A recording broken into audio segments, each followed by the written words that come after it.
welcome, Darren. So I'm really looking forward to the interview with you today. I think our listeners and viewers are going to get a lot out of it because we're going to be concentrating on how you have been building yourself out of your physio practice, so you're not on the tools all the time.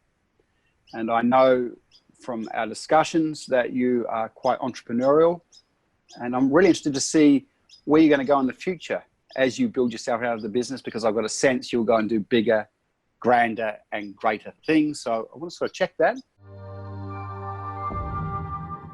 So welcome, Darren. And just quickly, what got you into being a physio in the first place? Well, first of all, thank you for asking to interview me. I'm really honored that somebody's interested in my story. I've been a physiotherapist I graduated in October 93 in Johannesburg, South Africa. And I didn't get straight into physiotherapy after school. I finished school in 1986, and It took me quite some time to actually get into the course. So by the time I got into the course, I was really hungry for it, and always had a passion for working with people and helping people through the mechanism of human touch, physical treatment, etc. So out of interest, Darren, like how old were you when you first sort of noticed that you had that interest? I was probably in my late teens, probably in the first part of high school.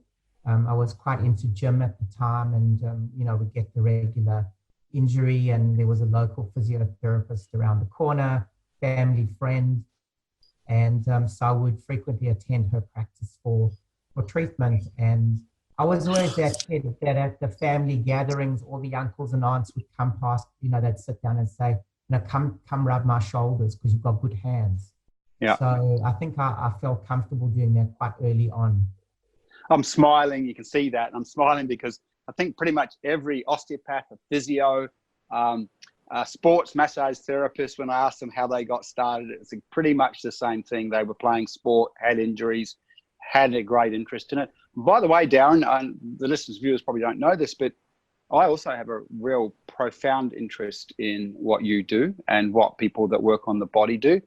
A similar story. I played rugby all my life. As an adult, I played rugby till I was 44, kind of stupidly, and I've got a very damaged body. So I have spent years, I'm still in fairly good nick, even though I've got that damage because of all the corrective exercises and things that I've learned to do over time because of people like you.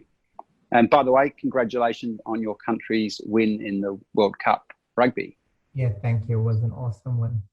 It was absolutely awesome. I agree. I didn't see it coming, to be honest. I thought England were going to steamroll them, but we'll move on from that. But yeah, congratulations. So obviously, and what got you to Australia? South Africa, young physio, what got you to Australia? I had a lot of concerns about the long-term future of South Africa from a political and an economic perspective. But more so than that was an immediate sense of day-to-day danger. And my girlfriend at the time, who is now my wife, was actually very, very nervous a lot of the time out in public. And we were just living with way too much anticipatory stress that something would happen. And we've had people in our close circle of friends and family that have been unfortunately quite badly affected by violent crime. And so I just decided that as a newly married person, before I really established myself professionally, that it was better to begin life elsewhere. And Australia was a natural choice because I had some close friends that had already immigrated to Sydney and Melbourne. And we chose to come to Melbourne, which was an awesome choice. And it was similar in many ways. It was similar professionally, although I did have to requalify. The seasons were similar, the sports were similar.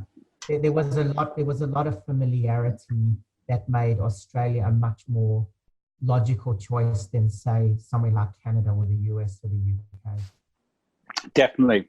Okay, great. And then, early stages, here you are on the tools. And on the tools, you would have learned a lot because you're working on people. And by the way, I can see that you have a very structural mind, meaning, so I've worked a lot with engineers, and I can already tell you have a mind like an engineer. So engineers think in structure. Does that make sense?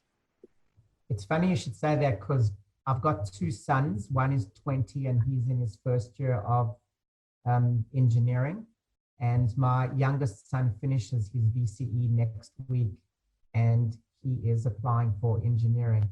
And both of them are very math science, very skilled in those areas. Those are areas that I feel I have no skill in at all. But I do agree with you. My mind very much works according to systems and structures and boxes and logic. Yeah. Funny, just want to say too, with our work and, people know I can kind of read them and, it's a bit out of the box. And so one of the things is that the engineers that come, I've trained some engineers as coaches. Now I have a couple of people involved with GHD engineering in coaching and training capacity that have been through our coach training. And the engineers, they actually really love this work once they get over what is this? How does he know this? Or how do we know this about people? Because the personality is a structure. It's quite easy to work out. Once you understand that ego is just a structure. We won't go into that now, but it's a structure. It's easy to identify. And if a person has this particular belief system, this particular emotional pattern, you can kind of guarantee that they will also have these patterns in relationship to the defining bottom line pattern. So if it's a trauma pattern, as an example, it can rearrange the psychology or all the systems of the psychology to protect that person from ever feeling or experiencing that trauma again. It is a structure. Okay, so Darren, we're about business today. And so here you are on the tools. You're learning lots about the human body.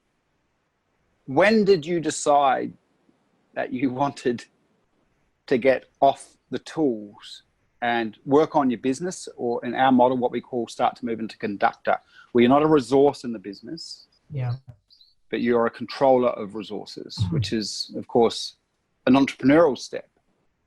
Yeah. So I think I probably need to take a few steps back to paint a little bit of a picture in order to fully answer your question. When I first graduated physiotherapy, I worked for an awesome physiotherapist in South Africa who unfortunately is no longer with us. And at that time of my first job, she was already treating jaw pain conditions. So we were putting gloves on and working inside the mouth. And she basically said to me, if they're muscles, bones, joints, ligaments, physios can treat. It doesn't matter where it is on the body, the principles are the same. And so I always felt that was scope of practice. When I came to Australia, however, I realized that there were very few people actually treating jaw pain, face pain from a physiotherapy perspective. I went on to study an additional qualification called craniosacral therapy that actually comes from the osteopathic profession. And part of the more advanced work with that is working inside the mouth on muscles and bones, etc. So I guess it was a confluence of a number of factors that got me really interested in niching my work to head, neck, with particular focus on jaw pain. And so I realized quite a long time ago that from a commercial perspective, it wasn't being catered for. Therefore, there was less competition for that particular subset of patients. But more so than that, the actual experience of helping somebody with pain in their head and their jaw, it's so much more gratifying than helping somebody who has a sore shoulder or an ankle. And I don't doubt for a second that people who are badly afflicted with shoulder or ankle pain might be eternally grateful to the person helping them. I just felt that the level of satisfaction that I got and the level of gratification that I received from patients was next level compared to the other stuff I had been doing. And that really, it was the start of me digging a very deep professional hole for myself. Because as the practice started to grow and we even branded the practice so that it was specific So I have a general practice called Mardon Physio, which is a multidisciplinary practice. And then I set up Melbourne TMJ and Facial Pain Centre. And it was necessary to do that because when I would approach somebody in the medical or dental world as Darren, the physio from Mardon Physio, they paid me only lip service. There was really no follow-on of referrals. But the minute I gave the practice in a name that sounded specialized and appropriate, they took me more seriously. So it was an interesting experience for me to see the psychology of it as well. But then what happened was I had to live up to that expectation, because if I was calling myself Darren from Melbourne TMJ and Facial Pain Centre, well, then I better well know everything that there is to know or that I can learn about that subset of patients. And it was actually quite, what's the word I'm thinking, it was actually quite freeing to give myself the permission to not have to read every article that came under my attention about anything that didn't have anything to do with jaw or face pain. So I actually felt very liberated not having to spread my focus so wide. Instead, I allowed my focus to go really deep. And so I just, anything that I could read or do, I traveled back to South Africa and spent time in the practice. I was the only Australian physiotherapist that went to the international conference on orofacial pain and temporomandibular disorders in Las Vegas in 2014. And I couldn't get enough. I just couldn't get enough of learning and skilling up in that area. But alluding to what I said before is I dug a very deep hole for myself, because as the practice grew, so I had to expand my day and my consulting hours to fit in these new referrals. And Darren, I'm just going to go back through what you said. I'm going to unpack this a bit for the audience, because there's so much in what you've just said. There's just so much. By the way, I'm excited, right? Because this is great. This is really good. Okay. First thing, one of my clients is named called John Anderson, and he's now a kind of a premier business person in Australia. He runs a company called Freedom 360. They've been very, very successful. But when I first started with him, he would have been about 18 at the time. I worked with him for about 15, 16 years. And I worked with him, but at that point he wasn't scaling. He wasn't even thinking like that.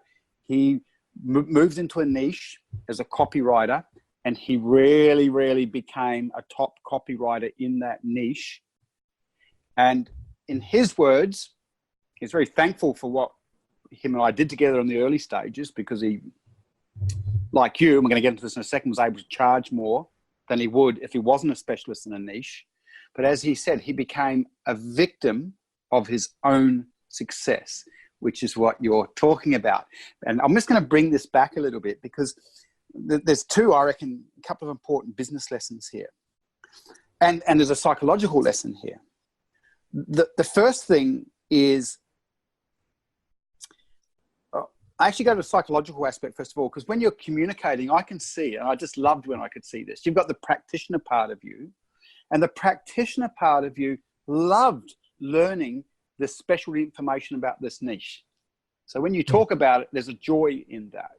But not only that, the strategic part of you, the business person in you, could see that niche, that deep niche, that narrow, deep niche, becoming a specialist in that would allow you, and you even brought this in when you said the name, when you use the name, TMJ, or whatever you know. What was the name again for this part of your business? Melbourne TMJ and Facial Pain Centre. Great. So, I mean, that's just perfect branding for that niche. So, in many ways, you've been textbook perfect, right? In the sense of identifying a niche. It's something I tell all my clients to do. Identify the niche, be positioned as the expert in that niche, and you've done that perfectly. Well done. That means you get referral clients. That means that, you don't have many competitors. That means that you will build up a name and people start talking about you. And as you said, you even get professional credence. Probably doctors hear about what you do. and are quite happy to refer and things like that, correct? Yeah, it's interesting because sometimes a patient will come and they'll say, I was referred to you by my dentist, and yet I've never heard of the dentist's name before. So that's right. I think the reputation of the practice at least has spread beyond just our locality or beyond me as a practitioner. Yeah. Now, with that, out of interest, could you charge more? We do.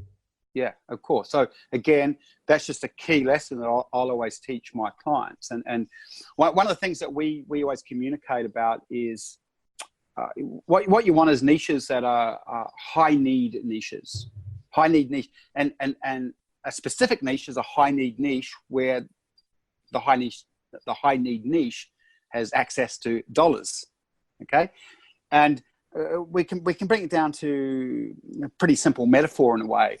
If I've got a cold, I don't care who I go to, right? I'll just go down to the local naturopath. But if I've got cancer, I am going to seek out the leading specialist in cancer, whether I'm going to the natural therapies or I'll probably do both, conventional and natural. That would be my approach. But I'll be seeking the leading people in both those niches, or in that niche from a wellness perspective, natural perspective, and conventional medical perspective. That means, because it's a high need for me. If I've got cancer, high need, I'll do anything I can to overcome cancer. And I've just seen my wife go through that, right? Same thing, she'll do anything she can. So you have really sort of fulfilled that perfectly, high need niche. Now, some of them will have money, some won't, but regardless, because you're the specialist in that niche, you can charge more, build a name in that niche, and dominate that niche. Yeah. But then, as you said, the next part is, so well done, but you become a victim of that. So can you just share a little bit about what that meant? Yeah. So although over the years I have, got to the stage where I've needed to train additional physiotherapists to work alongside me in that part of the practice, the income production into the whole practice was still very, very much dependent on me. So of 9 therapists, not all of whom are physiotherapists and not all of whom were treating TMJ conditions, I was bringing in 40% of the income for the entire practice.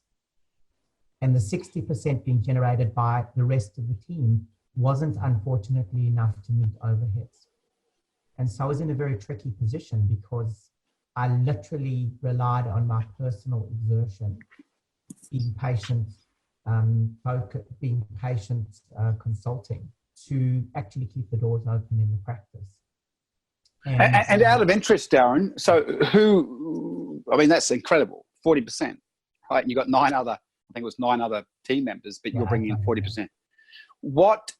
Who was responsible for the marketing for those other services? And they weren't specializing in TMJ, I take it.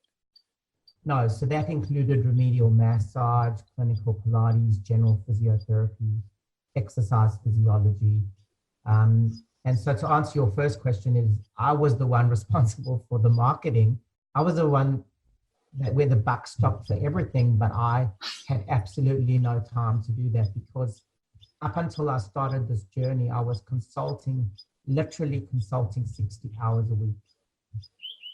Yeah. And that also meant leaving home at 25 past 7 in the morning to ensure that I got a car park, because we don't have that provision at work.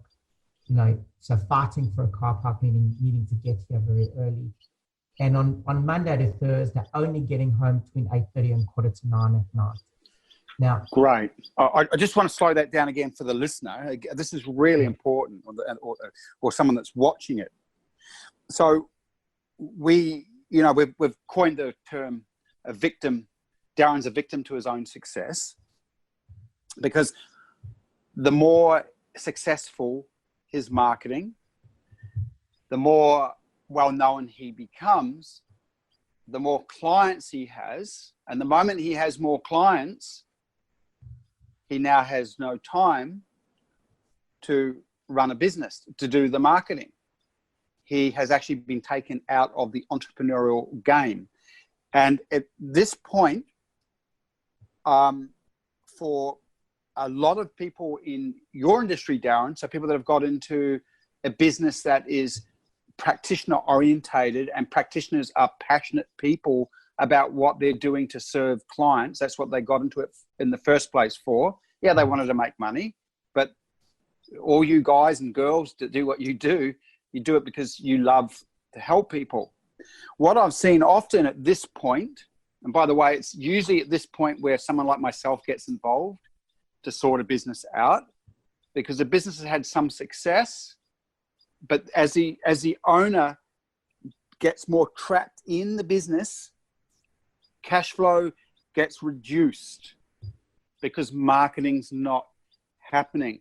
And often what we'll see is feast and famine cycles for practitioners in that position, because they can go out and market, but their marketing means that all their time's taken up servicing clients, so the marketing doesn't happen. And then all of a sudden, once you've finished servicing all those clients, you realize, well, I've got no more clients coming in. This might not be for you, but this is typically what would happen. And they'll have to rush back out there and do another cycle of marketing, right? Where there are ways of getting around that for practitioner businesses now. Like when we work with them, we put in place automated marketing systems that just happen without the practitioner owner, because then that lead funnel's just happening consistently, whether the practitioner business owner is working, sleeping, what have you. So that sort of takes care of that. But the other thing I wanted to say is, at this point, for a lot of people that have got into business based on something that they love to do, I would observe they start to lose their passion for it, because there's just too much pain now in what they're doing. They're just working too much. They've got to carry a business. They've got to market. They've got to look after the books. They've got to make all those other decisions, run teams. Did you get to that point where you just felt like? Yes, so absolutely. So, I mean, it's been happening for a long time, but I got back from our 2-week annual holiday in January last year, so that's January 2018. And I'd said to my wife at the time, I don't know if I could actually sustain this for another 50 weeks before the next break. I was feeling very, very fatigued and quite desperate, because I had my 50th birthday looming in June 2019, only 18 months down the track. And I said to her that I need to get to that point and feel like I've got a much clearer picture about what my exit strategy is going to be down the track, as well as have made some major work-life balance adjustments that were, very, very overdue. And so I was determined to actually make those things happen. So that was a catalyst at that point, to go looking at other models of running a business that can still serve people, but you have more free time, correct? Yeah. And you're earning what we consider more passive style of income. Well, maybe ultimately at the moment, still putting in reasonably big hours, but I have managed to significantly change the whole nature of my business, the whole back end of my business. Which we're going to get into. We're going to know how. Yeah. When I say that passive, but that is the goal. That's still the goal, isn't it? So that you can have more time off. You might be able to be away from your business and it's still earning good dollars. Yeah. Great. Okay. So once you had that catalyst experience, out of interest, did you have an idea around how you could build yourself out of the business, develop more scalability in the business? I think that I've been on a journey of self-discovery for a long time, and that's where, in fact, I first met you probably 8 years ago. Yeah. When I went to the Wellness Summit, and there were many people consulting to the healthcare industry, to adopt their various models. And I didn't really do anything very proactive at the time, but I've known this to be an issue for a long time, but I haven't really freed up my focus and I probably didn't feel the need quite as acutely as I did in the last couple of years, where I really felt quite jaded. And also quite regretful that I feel like I've missed out on so much of my children's growing up because I've had to be the provider. And my wife works with me in the practice on the admin side. So it's really one source of income.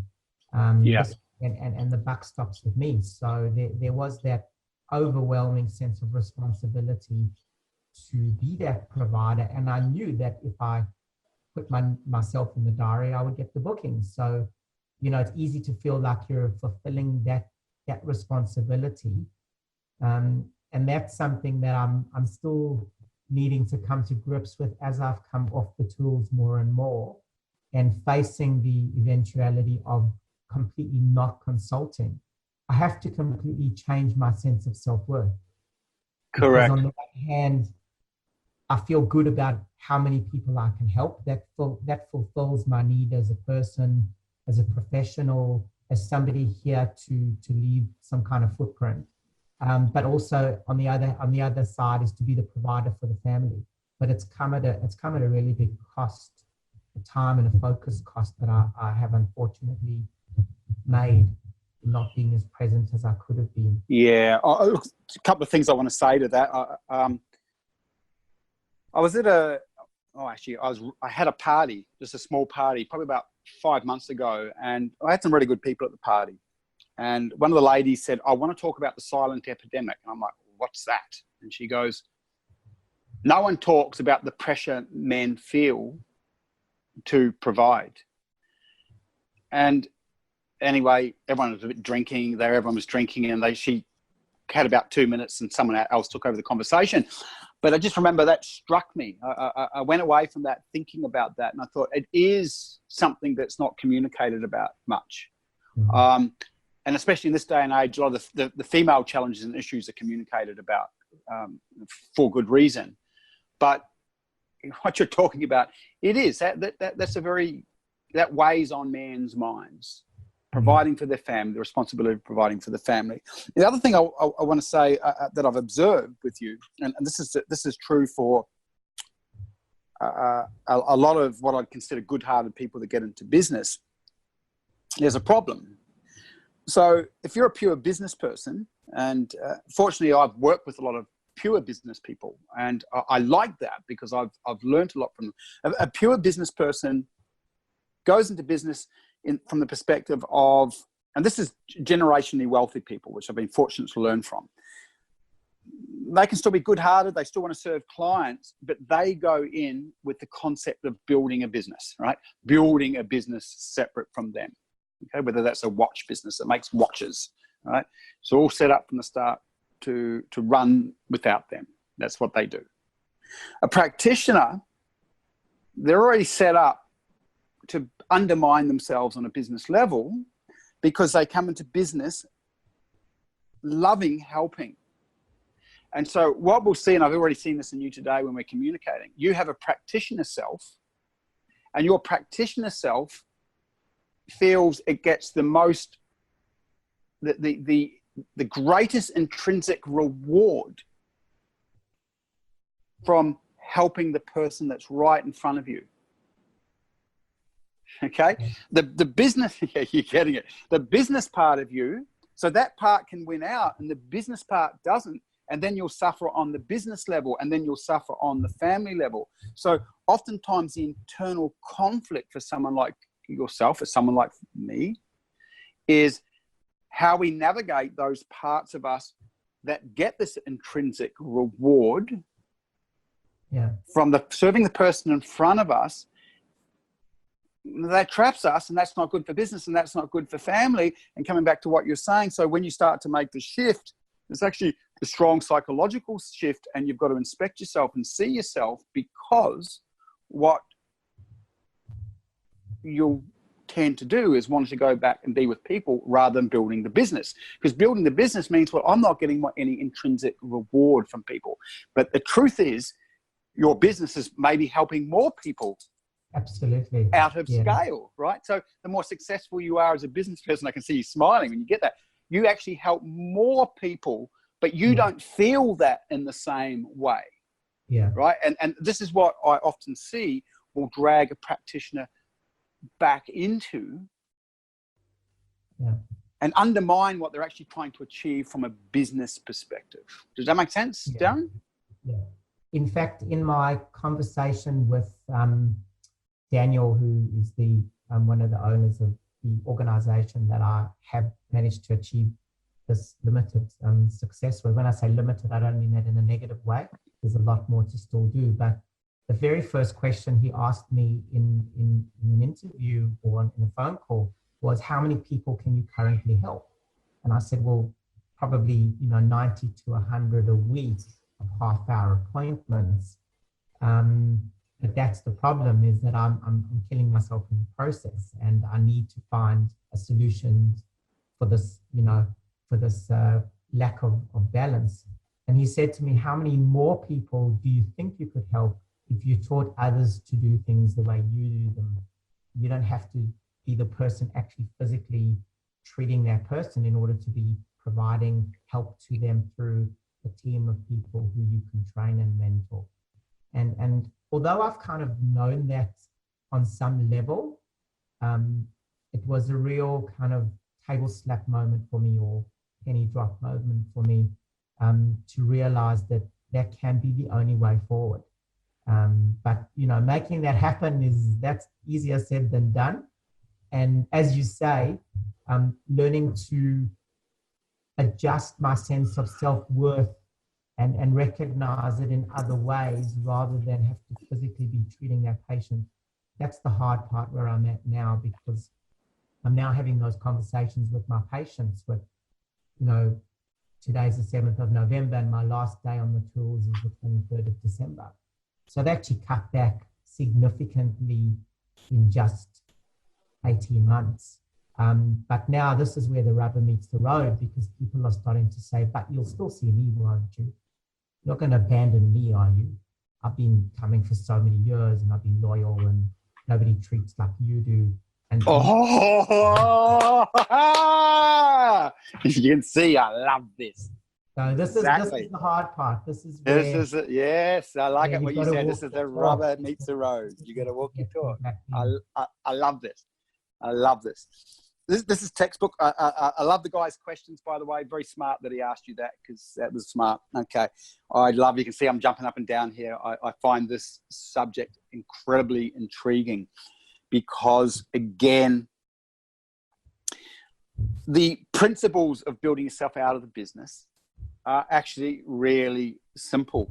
In fact, if you knew these principles when you were younger and weren't, and I'm going to use the word, addicted to working with a client, but you had to do that. That's how you got your expertise. But if you weren't, you would have found it quite easy to build a business that does run without you having to be there all the time, right? What you've done is now, based on your expertise, you've built yourself into the business. And building yourself out of the business, again, principles are fairly simple to understand, but it's what happens here. It's the psychology.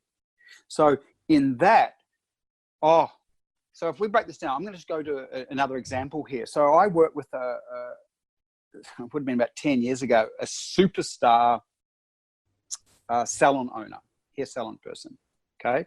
Now, really interesting, because all the different niches that I've ever worked in and helped build people out of their businesses, the style of people is really different. So this guy, you don't find him in the wellness industry. This guy's a prima donna. He works with models. He gets asked to go, and if there's a movie star in town, he's sort of go and primp her hair up, and he's full of himself, right? Really nice guy. I like him. He's extroverted, but as you see, you don't get that style of person in wellness. This is a perfect style of person that you'll find in hair salons. You don't find them in beauty salons, but in hair salons, you can have that really extroverted personality. So he's what we call a star profile, and he built his business's name on his star profile. And he had 2 or 3 staff members, and they would charge less, and he charged more for his services, and he was a star, and he loved the adulation. But same thing, he got trapped. And he asked me to build him out of the business. So I started to put stuff in place, and I observed he was at the point that you were at, We actually got him out of the business and he couldn't stand it. Because once he got himself out of the business, then one of the things that we had to do, by the way, was change the branding away from his name as the star. Some of you can't see right now, but Darren's nodding because he would have been doing this. We'll get into some of this technical stuff in a second. By the way, Darren, I'm just going to quickly ask you, would you do a second interview with me? I just think there's a whole bunch of good quality info that we can extract from this. Yeah. Would you do a second? Yeah, good. Okay, good. Thank you. So, yeah, you've got to transfer, he had to transfer his star status to his team, and he had to build his team up. Now, someone like you wouldn't have too much of a struggle with that. You'll struggle with something else, which we'll get into in a second. But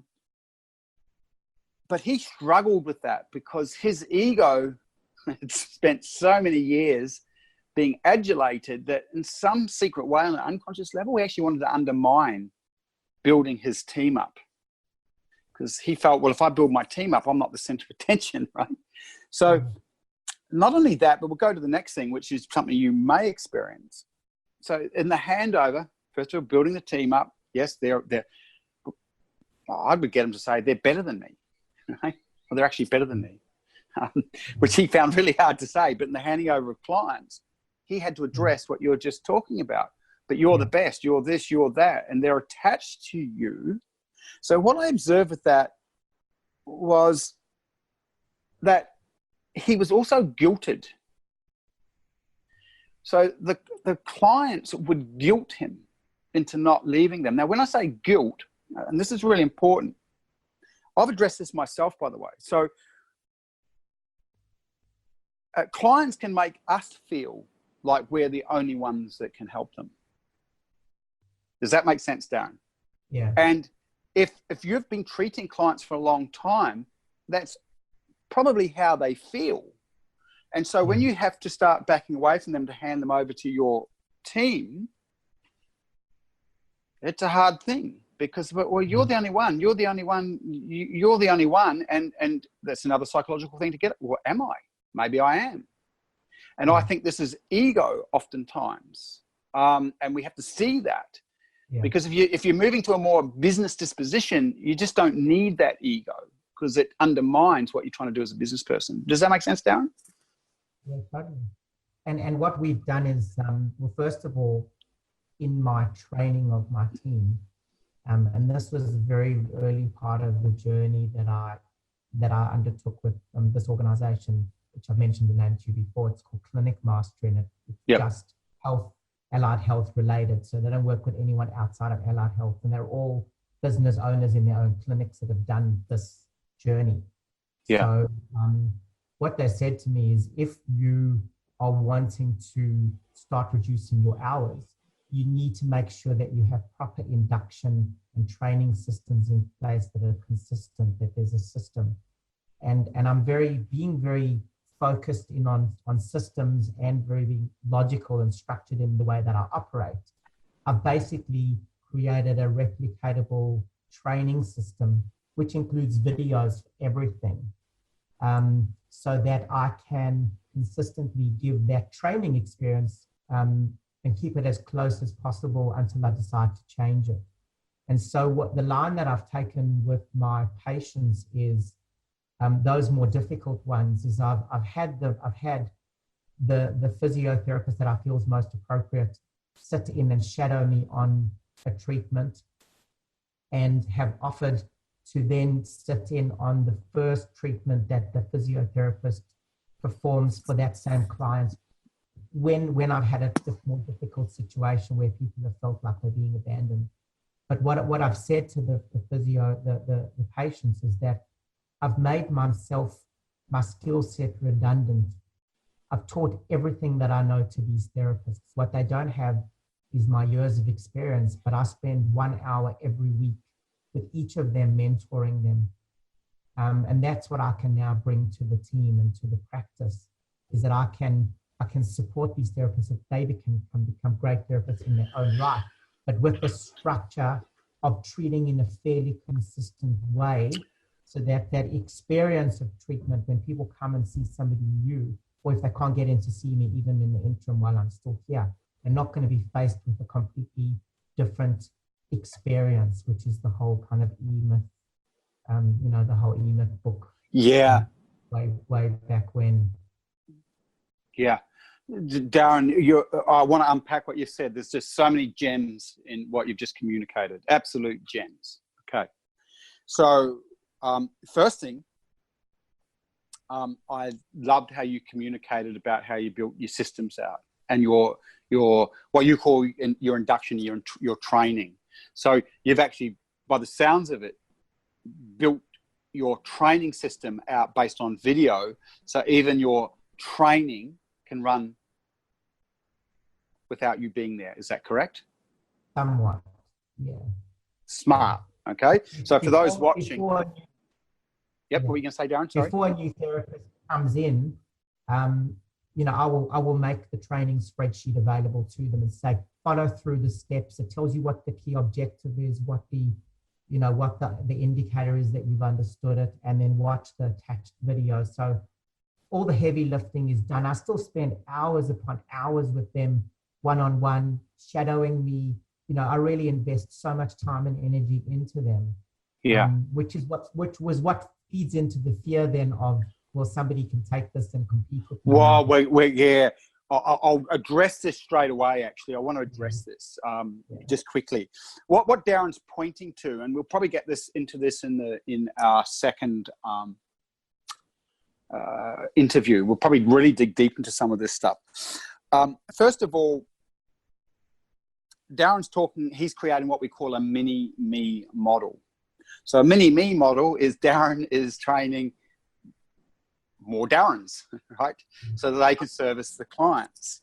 I've even got a name for it, Perry, and I'm not sure, based on what you said earlier, whether that's a good or a bad thing, but I've actually called my approach the Gorelski, that's my surname, cranio, meaning skull, mandibular method. The Gorelski cranio-mandibular method. Well, I like that you've done that, because I think I do know, because we had that conversation before we entered the interview, that maybe one of your next moves is taking what you're doing with your practitioners now and then modeling that, scaling it, and potentially you could take it worldwide. And so it's different when a scalable training is based on a person's name than when you're working with a client one-on-one. So as an example for me with my business, Darren, because my business is personality driven, it's okay to have my name on it, because my structures, once a client comes to us, there's so much scale in what we do that I'm not getting trapped by using my name. It may have implications from an exit strategy perspective, but they're things I'm aware of and took into account when I took this approach. So sometimes naming will really help positioning at that next level, because the positioning is based on who you are, your expertise, your years of training. So I think it works for that type of business model. Yeah. And just coming back to what I want to warn people of, and it's something that Darren has already sort of hinted at he's afraid of. Mini-me models are, in my opinion, the worst of the scalable models. Now, they're the worst of the scalable models. Sorry, Darren, right? But it's like mini-me models. So when you're growing and scaling a business, the less people you have involved in that business from an IP perspective, the safer your business is. Now, what do we mean about that? I'll just be clear for those. I'll just break that down even more. And I know you understand, Darren. This is more for the listener here. If, as an example, in my business, if I train out 100 practitioners or 20 practitioners in what I do, and I'm not training them to go out there into the world and teach and coach. I need them in my business. That means I'm reliant on them to serve my clients. Already there's a risk factor, because there's a huge difference between software and human beings. Software, if I buy the software, yes, it can break down and gets fixed. I do never have to worry about that software running off and starting up their own business, or running off with their or being sick or underperforming. Now, we have, Darren, really incredible recruitment systems that really help a person who's employing define someone's value system. So we're really good at building teams out and making sure that we've got the right people on the team. But regardless, even with the right people on your team, Helena gets pregnant, right? Software systems don't get pregnant. And so just to bring this even to a more grounded way. So when we talk about software systems, so educational content is an example where people are paying for education, that's software driven, and there's no risk in that. And so you're probably right to fear elements of your model, and you have a right to. I can see why. But another thing, and I'm just going back because you did communicate some absolute gems. So here Darren he's got his training for his practitioners coming to his business, and he's handing his clients on to these practitioners. Now, right, this is just important. So he's developed IP, it's training IP. And as I said before, so that training IP is used in his own business, but that can be reconstituted to sell to people all over the world, that training. He can build a following and an expertise and reach hundreds of thousands of people through taking that information he's using in his present business and remodeling it commercially out there and to train others. And he'll charge them a training fee as an example. The other smart thing is in Darren's training, he's committed to as much of it as possible to paper and to video, which means that when he's asleep, one of his practitioners could be doing that training. And so there's scale and leverage in that. It means he does the work once and he's building assets. This is what we call leveraging time. So as Darren gets more free time, he can leverage time. Now, let me explain what leveraging time actually means. When Darren works with a client one-to-one, there's no leverage of time. There's no added value to the business really he'll get repeat clientele from that, and people will say he's done a really good job and he'll get clients from it, but he's actually trading time for money. There's not much leverage in it. When he does the books, and I hope he's not, there's no leverage in that. Yeah. When we move a person from technician stage to conductor stage, we really educate them about leveraging time, which is what you've done. So leveraging time is you build assets. Now, those assets will make money without you. You put the time into building the assets so it makes the money without you. So this is, you get that, Darren. So I'm just going to show some of the listeners and viewers what I mean by that.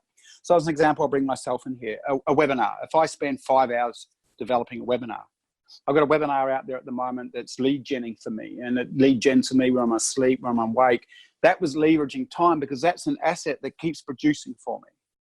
If I set up a new software system that handles lead flow effectively, and I might spend 30 hours doing that, but that system will work for me forever. I can be asleep and that system's working for me. That's leveraging time, and all entrepreneurs understand leveraging time because that's what builds out the value of the business. Yeah. So brilliant. There's one other thing I want to say, sorry, Darren, because you just said so many good things. The other thing. Point, can I make one comment on that? Yeah, go for it. Go for it. So what we talk about very early on in this academy process is having $10, $100, and $1,000 per hour tasks. Yep. And most practitioners are starting off doing majority of their time doing $100 hour tasks because that's your consulting. $10 hour tasks are unforgivable. That's doing something that's not producing an income that somebody else is probably better suited to do, which is what you're saying. I hope you're not doing books. And we don't spend any of the time doing $1,000 hour tasks, which is exactly what you're describing, is the value of that hour will produce a return on the investment beyond just that face-to-face consulting time. So that would be analogous to what you're saying? Oh, it's exactly that. So it's interesting the terminology they use. So we use terms like highest dollar productive zone, right? Your lowest dollar productive zone, similar things.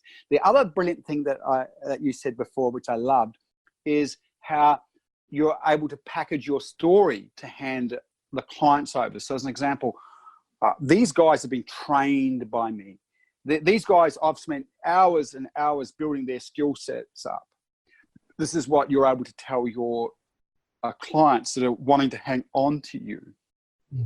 And you've got your strategy that, and I'm going to sit in with the first one with you. And if there's any real issues or challenges that they can't handle, I'll be there for you is probably another thing that you might say. Yeah. So these are ways that you start to hand clients over. I just love the way that you communicated that. And how that's transfer of trust. Transfer of trust. I love that. One of the things I do, because there are some similarities.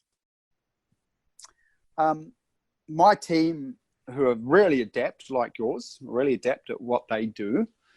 My skill set in reading someone, they can all read people, but I am just lightning fast. So when people first start with us, I'm going to be spending time with them, really getting to understand them, help them. One of my coaches will sit in with me, usually it's Georgina, and we're both working with the client. Then Georgina takes them through our foundational training processes. And after that, I'll come back in. Once Georgina says I come back in, and at that stage, they've developed themselves. And I'll come back in and use my expertise core skill set to read them, to help them identify their next stage of development as a business person. So this is from the psychological perspective. So this... Sorry, I lost you there for a second. You were saying, there was a dropout.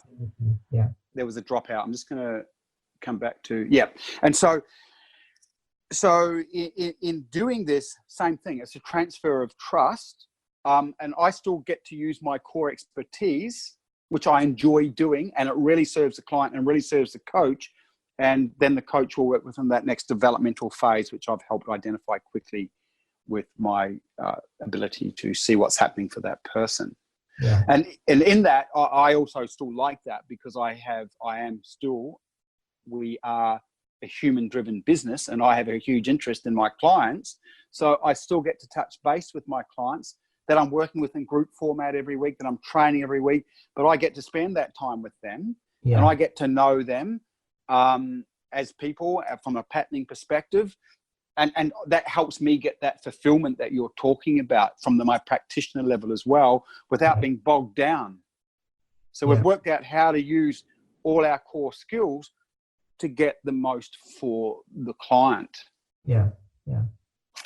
Darren, I'm aware of time. Would like to wrap this up, but I actually have to because I've got to go to a client. I'd be really interested in continuing this, and I'm sure the listeners and viewers would, because we've actually sort of dug out some gold mines, but I want to get into some more of the technical things that you've been doing and how you're doing it. I'd